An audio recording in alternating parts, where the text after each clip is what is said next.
Welcome to MJ channel. இன்னைக்கு நம்ம சேனல்ல வரக்கூடிய 2026 சட்டசபை தேர்தலை முன்னிட்டு இந்த நகைக்கடன் தள்ளுபடி குறித்த எதிர்பார்ப்பு வந்து பார்த்தீங்கன்னா, இப்போ பொதுமக்களுக்கிடையே ரொம்பவே ஒரு ஆர்வமா எதிர்பார்த்துக்கிட்டு இருக்கிறாங்க. அதில் மெயினாக வந்து பார்க்க போனோம்னா, இந்த 2026 சட்டசபை தேர்தலில் என்னென்ன இந்த தேர்தல் அறிக்கையில் கொடுப்பாங்க, மெயினாக இந்த நகைக்கடன் தள்ளுபடி இருக்குமா? ஸோ அப்படி நகைக்கடன் தள்ளுபடி இருந்ததுன்னா எந்த வங்கியில் வந்து பார்த்தீங்கன்னா நகைக்கடன் தள்ளுபடி பண்ணப்படும்? கூட்டுறவு வங்கியில் பண்ணுவாங்களா, இல்லை தனியார் வங்கியில் பண்ணப்படுமா? ஸோ கடந்த தேர்தல் அறிக்கையில் சொன்ன மாதிரி வந்து பார்த்தீங்கன்னா கூட்டுறவு வங்கியிலேயே வந்து பார்த்தீங்கன்னா தள்ளுபடி பண்ணுவாங்களா?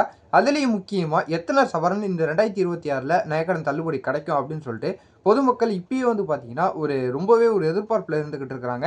ஸோ அதை பற்றினா ஒரு சில தகவலை இந்த வீடியோலாம் பார்க்கலாம். இந்த வீடியோவை ஸ்கிப் பண்ணாமல் ஃபுல்லாக பாருங்கள்.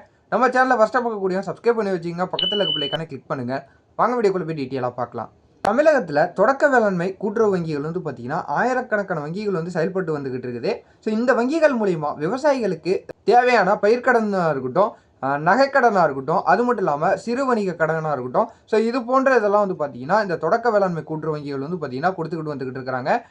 குறிப்பாக வந்து கூட்டுறவு வங்கிகளும் தொடக்க வேளாண்மை கூட்டுறவு கடன் சங்கங்களும் வந்து பார்த்தீங்கன்னா தங்க நகை அடமானத்தில் வந்து பார்த்தீங்கன்னா கடன் வழங்கிட்டு வந்துகிட்டு இருக்கிறாங்க. ஸோ கடந்த சட்டசபை தேர்தலில் திமுக வந்து பார்த்தீங்கன்னா அவங்களுடைய அறிக்கையில் வெற்றி பெற்றா வந்து கிட்டத்தட்ட அஞ்சு சவரன் வரையும் வந்து பார்த்தீங்கன்னா நகைக்கடன் தள்ளுபடி செய்ய போகிறோம் அப்படின்னு சொல்லிட்டு சொல்லியிருந்தாங்க. அதுபடி வந்து பார்த்தீங்கன்னா கரெக்டாக 5 சவரன் வரையும் கூட்டுறவு வங்கியில் வச்சிருந்தவங்களுக்கு மட்டும் வந்து பார்த்தீங்கன்னா தள்ளுபடி பண்ணியிருந்தாங்க. அதில் 1 கிராம் எக்ஸ்ட்ரா இருந்தால் கூட அவங்களுக்கு வந்து இந்த தள்ளுபடி கிடைக்காது. அவங்களோட பேர் வந்து பார்த்தீங்கன்னா அந்த பட்டியலில் நீக்கப்பட்டுக்கிட்டு இருந்துச்சு. அதை தொடர்ந்து இந்த வருடமும் வந்து பார்த்தீங்கன்னா இந்த 3லேருந்து 5 சவரனுக்குள்ளே இருந்தால் தள்ளுபடி பண்ணப்படலாம் அப்படின்னு சொல்லிட்டு வந்து பார்த்தீங்கன்னா ஒரு சில அரசியல் வட்டாரங்கள்லையும் தெரியப்படுத்திக்கிட்டு இருக்கிறாங்க. இன்னும் இதுக்கான அறிவிப்புன்னு வந்து பார்க்கும்போது இந்த அக்டோபர் நவம்பரில் வந்து பார்த்தீங்கன்னா இதுக்கான முழுமையான அறிவிப்பு தேர்தல் அறிக்கையெல்லாம் வந்து பார்த்தீங்கன்னா வெளியிடுறதுக்கு நிறைய வாய்ப்பு இருக்குது அப்படின்னு சொல்லிட்டு தெரியப்படுத்திக்கிட்டு இருக்கிறாங்க.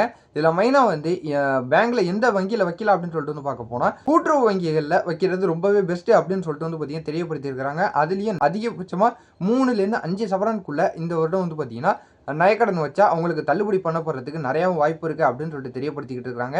நகைக்கடன் தள்ளுபடி குறித்த அறிவிப்பு வந்து பார்த்தீங்கன்னா கூடிய விரைவில் கட்சியில் இருக்கக்கூடியவங்களா இருக்கட்டும், ஸோ மற்ற கட்சிகளில் எதிர்கட்சிகளில் இருக்கக்கூடியவங்களாம் வந்து பார்த்தீங்கன்னா அவங்களோட தேர்தல் அறிக்கையை கூடிய விரைவில் வந்து பார்த்தீங்கன்னா கொடுக்க இருக்கிறாங்க. ஸோ என்னென்ன வந்து பெனிஃபிட் சொல்கிறாங்க அப்படிங்கிறது வந்து பார்த்தீங்கன்னா தெரிய வரும். ஸோ இந்த நகைக்கடன் தள்ளுபடி குறித்து வேறு ஏதாவது அறிவிப்புகள் எனக்கு தெரிய வந்ததுன்னா நான் உங்களுக்கு அடுத்தடுத்த வீடியோவில் நான் அப்டேட் பண்ணுறேன். ஸோ இந்த வீடியோவை உங்கள் ஃப்ரெண்ட்ஸ் அண்ட் ஃபேமிலி எல்லாருக்கும் ஷேர் பண்ணி விடுங்க, அவங்க பார்த்து தெரிஞ்சுக்கிட்டோம். இது போல் நீங்கள் பயனுள்ள தகவலை நீங்கள் தெரிஞ்சுக்கிறதுக்கு நம்ம சேனலை சப்ஸ்கிரைப் பண்ணி சப்போர்ட் பண்ணிக்கிட்டே இருக்கேன். இதே போல் வேறு ஏதாவது நல்ல தகவல் நல்ல அப்டேட்டோட நான் உங்களை அடுத்தடுத்த வீடியோவில் வந்து பார்க்குறேன்.